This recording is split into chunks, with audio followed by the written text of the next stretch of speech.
Hai guys, welcome back to my channel. Nama aku Sherry. Hari ini adalah hari ke-29 30 Days Fit and Fit Challenge. Dan dalam 30 hari Fit and Fit Challenge, kita bakal sama-sama untuk belajar satu kebiasaan sehat setiap harinya. Dan aku udah merangkum apa yang udah aku pelajari bertahun-tahun dalam 30 video diet tips and trick dan juga workout video. Dan aku berharap setelah challenge ini berakhir, kalian langsung dapat gambaran gimana sih cara diet yang benar itu, dan juga bisa dijadikan untuk gaya hidup kamu selamanya. Oke, let's get started.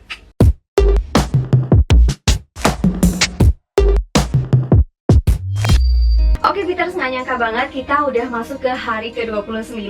Dan besok itu udah hari terakhir dari 30 Days Fit and Fit Challenge ini. Oh, dan untuk topik hari ini menurutku juga salah satu topik yang penting banget dalam kalian bisa menjalankan konsisten diet, yaitu berhubungan dengan supporting system. Dan menurutku topik ini penting banget untuk menjaga kalian bisa menjadi konsisten dalam diet, yaitu berhubungan dengan environment, lingkungan, dan juga supporting system kalian. Oke, ngomongin mengenai tentang lingkungan dan supporting system ini, aku yakin kayak kalian sendiri juga pasti merasa bahwa itu adalah sesuatu yang sangat penting banget pada saat kalian sedang menjalankan diet, dimana kayak lingkungan itu sudah mendukung dari makanannya, dari orangnya, dari lingkungan sekitar yang udah dibuat segimana rupa itu membuat diet kalian tuh jadi lebih mudah lagi. Karena aku juga udah sempat sharing ke kalian kayak kenapa sih ada orang yang kurus, kenapa ada orang yang gendut. Sebenarnya bukan semata-mata hanya cuma genetika dia, tapi adalah pola hidup mereka. Nah, pola hidup mereka ini juga berdasarkan dari lingkungan sekitar mereka. Misalnya kalau dari keluarga mereka, dari kecil tuh emang ngebiasin kayak harus makan yang banyak ya sampai kenyang. Kalau misalnya makan snack-snack yang mungkin nggak sehat juga dibiarkan, ya pasti anaknya juga kalau misalnya gendut nantinya itu nggak akan kaget. Nah, beda misalnya kalau kalian ngeliat nih ada orang yang punya badan ideal, kalau misalnya kalian ulik-ulik nih, mungkin dari keluarganya itu udah kasih konsep yang cukup benar dalam masalah pola makan dan pola hidupnya. Nah, emang sepenting itu berhubungan sama lingkungan, tapi di sini kita nggak mungkin bisa kan untuk selalu menuntut untuk memiliki lingkungan sekitar dan supporting system yang sangat baik untuk mendukung diet kita. Dan disinilah hari ini kita bakal bahas gimana sih kalau misalnya kalian itu lingkungannya itu nggak mendukung, gimana bisa kalian akhirnya masih tetap bisa konsisten diet walaupun nih dari mungkin godaan-godaan makanan, teman-teman ataupun keluarga yang selalu ngajakin makanan yang nggak sehat. Mungkin bukan aja mereka cuma menggoda, tapi bisa jadi mereka akan ngebully kamu.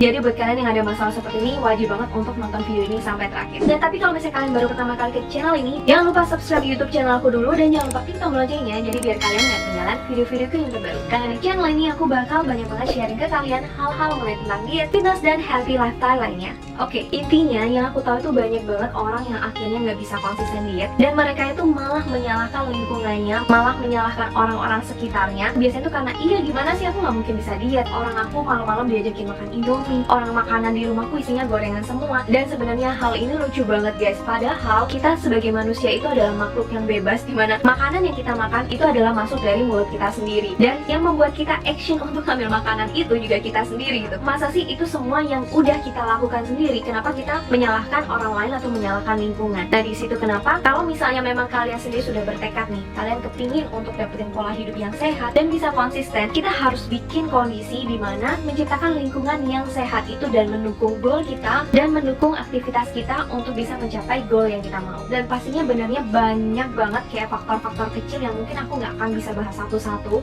tapi mungkin aku akan ambil garis besarnya yang memang selama ini pun itu jadi struggle dari Peter semua. Yang pertama mungkin berhubungan sama orang-orang terdekat kita sendiri, mungkin dari keluarga kita, mungkin dari teman-teman, atau mungkin dari teman-teman dari kerjaan. Nah, biasanya dimana kalian ini yang biasanya tuh kayak nggak pernah kayak ngelakuin pola makan yang sehat, nggak harus bawa bekal ke sekolah ataupun ke kantor, tiba-tiba kalian tergerakkan untuk kepingin punya gaya hidup yang sehat. Nah, orang-orang di sekitar kalian itu pasti akan sangat bingung banget pada saat ngelihat kalian, dan yang akan mereka katakan mungkin bisa jadi sesuatu yang nggak enak didengar di telinga. Mungkin akan mencemooh, mungkin kalian akan dibikin bercandaan, atau mungkin akan menyakiti hati kalian. Kayak sering nggak sih dengar kayak, ah nggak usah diet lah udah kurus kayak gitu, aduh ngapain sih diet, harusnya menikmati hidup kenapa? Dan masih banyak lagi kan contohnya yang mungkin dari kalian sendiri dan dari lingkungan kalian sekitarnya itu kalian pasti pernah mendengar hal-hal seperti ini. Nah, tipsku yang pertama yang bisa kalian lakukan yaitu adalah dengan kalian berkomunikasi. Menurutku ini adalah cara yang paling sangat efektif nih guys, untuk kalian itu bisa berkomunikasi dengan orang-orang sekitar kalian bahwa kalian ini sekarang sedang akan menjalani pola hidup yang baru, yaitu menjalani pola hidup yang sehat. Tapi di sini susahnya kayak komunikasi itu kita bukan cuma sekedar tiba-tiba bilang nih besoknya ke mama, "Ma, pokoknya besok aku mau diet, aku nggak mau tahu. Pokoknya jangan iming-iming aku, jangan kasih makan aku." Di situ mungkin mama kalian yang udah ngerasa nih bahwa kayak anakku ini kayaknya cuma ngomong doang, besoknya mungkin udah bertahan 3 hari kayaknya nggak akan lanjut lagi. Nah, Sama juga dengan teman-teman kantor gitu. Kalau misalnya kalian udah bener-bener wah menggebu-gebu banget, terus pas pada saat kayak mungkin kalian lagi down banget kan, mungkin kalian pas diajakin makan ya udahlah hari ini nggak usah diet lagi gitu. Tapi akhirnya mereka kayak bukannya katanya kamu mau diet. Nah tiba-tiba ada satu hari nggak makan, kayak mereka akan bikin kamu jadi bercandaan. Nah makanya di sini kalian harus punya satu pemikiran nih sama mereka. Jangan akhirnya kayak kalian berusaha untuk mempengaruhi mereka, tapi cobalah kalian berkomunikasi dengan baik. Salah satu contohnya itu yaitu dengan bertanya atau berdiskusi. Sebenarnya ini selalu yang aku lakukan juga dalam kehidupanku sehari-hari. Misalnya kayak aku punya satu keinginan yang mungkin adalah keinginan ini itu kalau misalnya aku tiba-tiba lakukan, orang akan berpikir aku ini aneh banget, kenapa aku tiba-tiba melakukan hal ini. Nah tapi kalau misalnya sesuatu yang mungkin sensitif kayak diet ya, itu kalau misalnya kayak kalian langsung komunikasikan bahwa kalian akan diet, itu akan sangat aneh banget buat mereka. Dimana diet itu adalah pola hidup dan pola makan kan yang akan kalian lakukan bertahun-tahun. Artinya kayak kalian tidak tiba-tiba besoknya itu langsung gak makan apa-apa ataupun langsung gaya hidupnya jadi berubah drastis. Tapi itu adalah suatu proses. Jadi kalau misalnya hal ini tiba-tiba dikatakan dengan kayak ada satu start point di mana kalian akan berubah, orang akan menganggap itu sesuatu yang mungkin gak lazim, mungkin kurang normal buat mereka, yang membuat akhirnya tuh kayak semacam bukan menjatuhkan sebenarnya, tapi kayak mereka akan meragukan kamu. Nah makanya jadi yang sering aku lakukan yaitu adalah dengan bertanya tadi. Misalnya aku besok itu akan melakukan intermittent fasting gitu. Jadi aku pada saat pagi itu aku nggak makan, aku baru makan siang makannya. Nah tapi mungkin teman-temanku udah tahu nih kalau aku pagi itu biasanya makan, kok besoknya tiba-tiba aku nggak makan. Nah aku akan memulai start pembicaraan itu dengan diskusi. Kayak aku bertanya, guys, pernah nggak sih dengar mengenai tentang intermittent fasting? Menurut kalian gimana sih? Nah sampai akhirnya kalian udah tahu nih pemikiran mereka mengenai tentang intermittent fasting itu seperti apa, dan mulai kalian di situ kayak berusaha berdiskusi kayak kenapa sih kalian kepingin melakukan hal itu. Kalian sekalian bertanya juga dari nasihat mereka, menurut mereka kalau kamu melakukan hal itu apakah mungkin atau enggak. Nah dari situ mungkin kayak akhirnya mereka bisa sama-sama di satu pemikiran sama kamu. Kalau misalnya kamu besok udah melakukan intermittent fasting, mereka nggak akan merasa itu hal aneh karena ternyata kalian sebelumnya udah pernah diskusi. Sama halnya dengan orang tua. Orang tua yang mama papa udah selama ini membesarkan kalian, kasih makan kalian dengan nasi putih, tiba-tiba nih besoknya itu kalian nggak makan nasi putih sama sekali. Pasti dong papa mama juga bingung gitu. Malah mereka akan khawatir dengan kalian. Nanti kalau misalnya kalian sakit gimana? Nah coba kalau misalnya dengan cara diskusi tadi, coba tanya ke mama pelan-pelan, mama, menurut mama nasi merah itu gimana? Mungkin nih dari orang tua bakal ngomong, oke, nasi merah itu katanya sehat tapi nggak enak gitu. Nah tapi di situ kalian berusaha pelan-pelan untuk cari solusi dan saling berdiskusi dengan mama gimana untuk mendapatkan hasil yang kalian mau untuk besoknya kalian bisa melakukan. Siapa tahu nih dengan hal-hal seperti ini itu akhirnya kalian nggak cuma melakukan untuk diri sendiri aja, tapi kalian membantu orang juga dengan sharing-sharing apa yang kalian mau jalanin untuk pola hidup yang sehat. Dan tips yang kedua, learn about yourself and do in the right way. Jadi sebenarnya ini mungkin akan menyambung dari poin yang pertama, dimana sebenarnya kalau misalnya kalian udah memutuskan nih untuk kalian mau diet, mau merubah gaya hidup kamu jadi yang lebih sehat. Tapi di sini kita harus benar-benar paham mengenai tentang diri sendiri guys. Artinya jangan biarkan kayak cuma-cuman kalian dengerin nih, mungkin dengan dari YouTube orang, dari blog orang, dari Instagram kayak oh ternyata caranya seperti itu. Tapi kalian nggak menyesuaikan dengan diri kalian sendiri, kayak sebenarnya ini cocok atau enggak dengan gaya hidup kamu. Mungkin dari tipe makanannya, dari tipe dietnya, dari jam makannya dan lain-lain. Kadang itu akhirnya banyak orang-orang dari sekitar itu kayak merasa sangat aneh, dimana kayak kalian itu yang biasanya itu nggak suka untuk makan misalnya dada ayam, tiba-tiba kalian harus memaksa makan dada ayam gitu kan. Nah kalian tahu nih bahwa mungkin dada ayam itu sehat, tapi mungkin kalian ada alergi sama dada ayam, aku nggak tahu ya. Tapi kayak ya mungkin kalian benar-benar nggak cocok dengan makan makanan yang seperti itu. Kalau misalnya kalian nggak paham mengenai tentang diri sendiri, kenapa makanya banyak orang yang baru PDKT nih ngomongnya kayak sering ilfeel. Sebenarnya ilfeel menurutku tuh sangat sesuatu yang kayak apa ya, wajar. Karena kan kayak misalnya kita baru kenalan dan kita kayak nggak pernah tahu kayak kebiasaan satu sama lain gimana. Nah tapi pada saat aku melihat orang ini melakukan sesuatu yang sangat nggak make sense di kepalaku, yang selama ini aku juga nggak pernah ngelakuin tapi dia ngelakuin, aku akan menganggap dia aneh dan aku akan ilfeel sama orang ini. Tapi sering kali itu pada saat mungkin aku akan bertanya ke mereka, kamu kenapa ya melakukan hal ini? Dan mereka bisa menjelaskan dengan sangat logiknya. Akhirnya aku jadi kepengaruh, oh ternyata ada perbedaan ya di setiap kebiasaan orang-orang lain, nggak cuman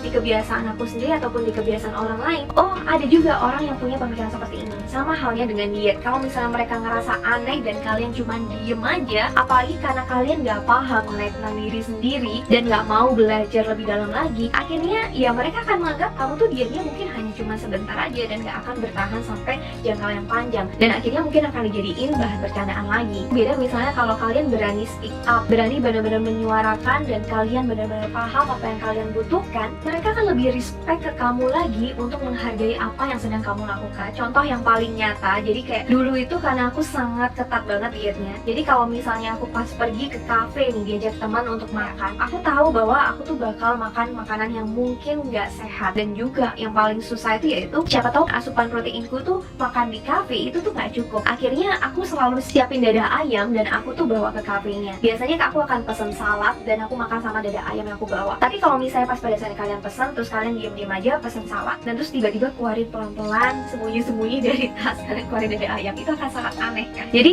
tapi pada saat itu kayak aku berusaha kayak santai aja, aku ngomong ke mereka, ya nih guys, aku ngeliat di cafe ini ternyata proteinnya kurang, makanya aku sebelum dari rumah aku udah nyiapin dada ayam ini gitu. Jadi mereka pun tuh juga akan merasa lebih kalian menghargai mereka, kalian tidak melakukan sesuatu yang tiba-tiba dengan keputusan kalian sendiri, tapi kalian seperti memberikan informasi yang lebih agar mereka lebih mengerti apa yang kalian sedang lakukan. Nah setelah aku juga belajar nih bahwa oh ternyata nggak harus bawa dada ayam, bisa minum whey protein. Nah suatu hari kalau misalnya mereka tanya ke kalian, kenapa nih kok tumben nggak bawa dada ayam, itu jangan langsung dimasukin ke hati kayak ini kenapa ya orang langsung mencemooh aku atau bikin jadi bercandaan, tapi ya ngomong aja, oh iya setelah aku pelajari ternyata lebih gampang untuk aku minum whey protein daripada aku harus repot-repot bawa dada ayam ke cafe. Jadi ini adalah salah satu yang sebenarnya gimana kita bisa mendapatkan respect dari orang-orang sekitar, yaitu dengan tetap berusaha berkomunikasi, kita paham dengan apa yang kita mau, kita juga belajar in the right way, dan kita selalu improving. Kalau ada sesuatu yang salah, nah mungkin kita akan selalu improve dan kita berusaha kayak komunikasiin aja ke orang-orang sekitar kalian. Oke, tips yang ketiga, kamu bisa pilih kamu mau bergaul dengan siapa. Nah ini tuh selama ini tuh banyak banget yang merasa kayak mereka tuh benar-benar stuck banget di lingkungan mereka, padahal sebenarnya mereka itu mungkin memang nggak kepingin keluar dari comfort zone mereka nggak kepingin untuk cari orang yang lebih cocok sama mereka, ataupun kayak ya udah aku akan terima aja maksudnya dengan perkumpulanku, teman-temanku yang seperti ini. Tapi pada dasarnya sebenarnya kita itu punya kebebasan untuk memilih dari pergaulan, guys. Pernah dengar nggak sih kayak dimana kalian akan bergaul, disitulah kamu akan punya karakteristik dan sifat yang mirip-mirip dengan pergaulan kamu. Dan itu memang sampai selama ini akan aku lakukan terus, guys. Kayak aku selalu mensortir kayak mana sih orang yang memang enak diajak temenan dan dia bisa kasih aku positive vibe, yang nggak bikin toxic gitu loh, yang nggak membuat kayak jadi baperan, misalnya suka gosipan. Nah hal-hal seperti ini itu benar-benar sangat mempengaruhi kita. Jadi kalau misalnya aku memang sudah kayak ngerasa nggak nyaman seperti ini, ya aku nggak akan sering-sering untuk bergaul dengan orang-orang kumpulan seperti ini. Tapi memang ya aku akan mencari nih dimana orang-orang yang punya satu visi sama aku untuk aku berteman dengan baik dan aku bisa bergaul dengan mereka. Itu benar-benar hasilnya sangat-sangat berbeda banget, guys. Untuk dari psikologi kita juga punya lingkungan yang menyenangkan, punya lingkungan yang nggak toksik, punya lingkungan yang support satu sama lain, itu benar-benar membantu banget dalam proses diet kalian. Makanya itu juga salah satu alasan aku kenapa aku bikin komunitas dari challenge ini, itu biar kalian bisa kenal satu sama lain. Nah mungkin kalian nggak dapetin komunitas yang memang tepat dan sesuai dengan visi kalian di luar, tapi mungkin kalian punya supporting system yang internal yang sangat kuat banget dari komunitas ini. Mungkin sisanya kayak itu akan tergantung dari kalian, apakah kalian mau menjalin hubungan yang lebih dekat dengan salah satu atau salah dua dari komunitas ini. Jadi makanya jangan sungkan-sungkan kayak untuk komen progres dari teman-teman sekalian, jangan sungkan-sungkan untuk ngepost juga progres dari diri kalian sendiri, karena di komunitas ini tuh benar-benar kalian akan mendapatkan supporting system yang sangat kuat ya, karena kita memang ada di satu visi yang sama. Jadi aku berharap dengan adanya komunitas ini kalian benar-benar merasa terbantu, dan aku berharap nggak cuma untuk share konten ataupun komen ataupun like saja di komunitas ini, tapi siapa tahu kita benar-benar bisa jadi teman. Siapa tahu kalian nemu teman yang mungkin nge-gymnya deket bareng sama kamu dan ikut komunitasnya, akhirnya kalian bisa nge-gym bareng dan kalian bisa menjalani diet itu jadi lebih mudah lagi karena kalian punya tujuan yang sama, visi yang sama, dan juga kalian support satu sama lain. Oke guys, semoga tips dari aku ini bermanfaat. Jadi di hari ke-29 ini aku mau kalian untuk berusaha melakukan tips-tips tadi yang udah aku sharing ke kalian. Mungkin kalau misalnya kalian juga merasa bahwa orang tua kalian nggak support, teman-teman kalian nggak support, coba komunikasiin, coba berusaha untuk berdiskusi dengan mereka sampai kalian menemukan jalan tengah di mana mereka itu akhirnya paham sebenarnya kalian tuh pingin ngelakuin apa sih. Jadi pada saat kalian benar-benar melakukan action itu, mereka nggak akan menganggap kalian itu aneh. Dan di challenge ini aku mau setelah kalian berusaha komunikasi tadi, foto selfie dengan supporting system kalian yang selama ini berusaha support perjalanan diet kalian untuk menjadi konsisten, dan share di Tribelio ataupun di Instagram. Terima kasih ke mereka karena mereka udah support kamu selama ini. Oke guys, gitu aja video hari ini. Semoga kalian suka. Kalau misalnya kalian suka video dengan format seperti ini, jangan lupa kasih aku like dan jangan lupa subscribe YouTube channel aku buat kalian yang belum subscribe, karena aku bakal bikin video-video lebih menarik lagi buat kalian ke depannya. Oke, see you guys tomorrow on the last challenge. Bye bye.